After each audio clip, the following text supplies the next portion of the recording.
Vamos falar um pouco sobre monitoramento de rebanho, né? Primeiro lembrar que isso só é possível através da tecnologia, né? Aquela ferramenta que ajuda a humanidade. A tecnologia que, a princípio, é a ética, a moral, sem religião ou qualquer tipo de emoção.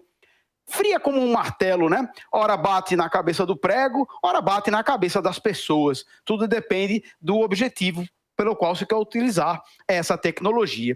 Mas o monitoramento de rebanho é algo que é importante para poder permitir que nossas exportações aconteçam. Os países desenvolvidos exigem esse monitoramento, que antes era feito de maneira na Terra, né, e atualmente é feito através de satélite. Na verdade, são alguns critérios bastante hipócritas, porque os países desenvolvidos querem proteger a sua própria flora, mas não a nossa, né? Então, seja por uma questão de controle de saúde de rebanho, seja por uma questão de controle sobre os critérios de trabalhos de escravos envolvidos na criação do rebanho, seja mesmo para proteger o seu país e não o nosso, eles exigem esse tipo de monitoramento, e isso se faz a partir do espaço, via satélite, claramente. E claro que conquistar o espaço é uma tecnologia que traz consigo muito poder.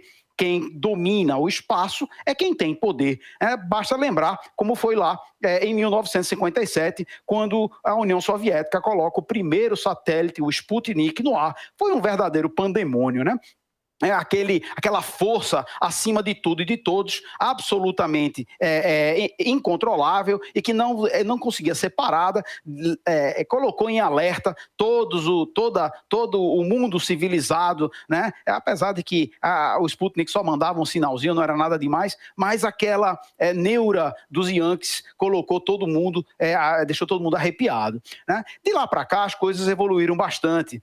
Nós temos hoje vários milhares de satélites para todo tipo de fim, né? Seja para monitorar frotas de automóveis, seja para monitorar a Amazônia, o desmatamento, o clima, para comunicação. Tem uma série de funções importantíssimas, né? Inclusive o GPS e outras coisas importantes que são feitas através dos satélites, né? E claro que todos nós estamos muito tranquilos com relação ao controle de satélites, ou ninguém lembra deles, porque os satélites são enviados pelos estados, pelas agências aeroespaciais de cada um dos países, né?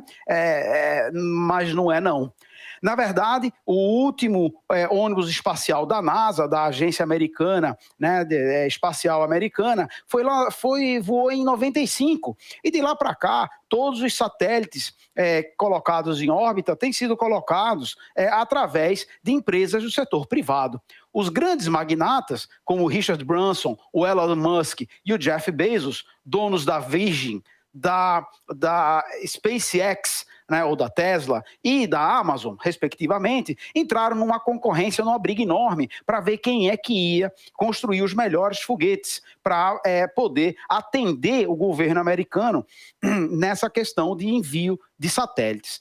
Quem mais se destaca é o Elon Musk e a sua empresa SpaceX. Então, na verdade, o envio que era feito por agências governamentais, especialmente as norte-americanas, não é mais. Agora ela é feita por uma empresa privada.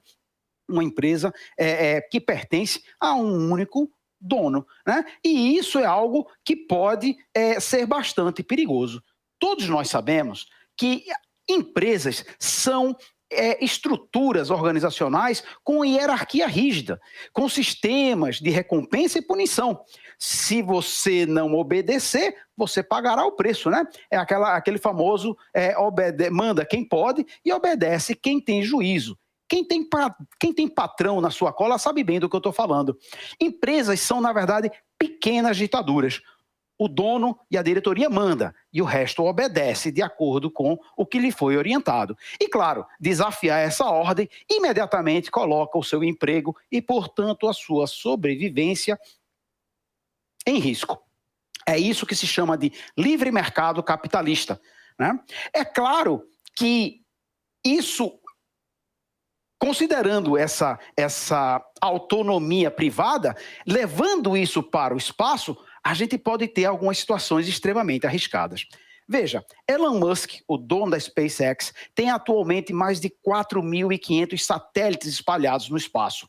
É mais satélite do que qualquer outro país do planeta. E isso, obviamente, dá a ele um poder extraordinário. Um poder que talvez a gente devesse considerar que ele não tivesse. E você dirá, não, mas isso não tem nada demais. Ora, mas eu vou provar para você que pode ser arriscado.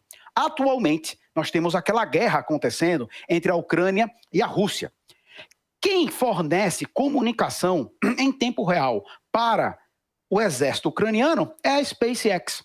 E houve um determinado momento em que o Elon ficou um pouco, por assim dizer, ganancioso. O que ele fez? Foi lá e desligou as comunicações do exército ucraniano. Imediatamente, eles tiveram que pagar mais. Poder pra caramba, né? E se não fosse suficiente, houve um outro momento em que ele também interferiu. A Ucrânia lançou uma série de drones para atacar a ponte da Crimeia. E o Elon Musk, achou que não estava certo. O que ele fez? Desligou os GPS desses mísseis. E os mísseis não atingiram a ponte. Bom, na verdade, não importa se você defende ou está do lado dos russos ou dos ucranianos. Aqui o ponto é, temos um civil com poderes de intervenção de Estado. Quem deveria tomar essas decisões deveria ser um Estado. E, na verdade, é um cara que tem esse poder na mão. Governos têm sistemas de pesos e contramedidas. São estruturas que tentam exatamente coibir ações irresponsáveis dos governantes. Nas empresas, isso não acontece. Veja, por exemplo, a situação atual da imigração grande dos refugiados do capitalismo, sejam dos africanos que estão migrando em direção à Europa, seja dos latino-americanos em direção aos Estados Unidos. Só na última semana, a ilha de Lampedusa, na Itália, recebeu 7.000 refugiados de uma única vez. Ora, esse é um problema grave.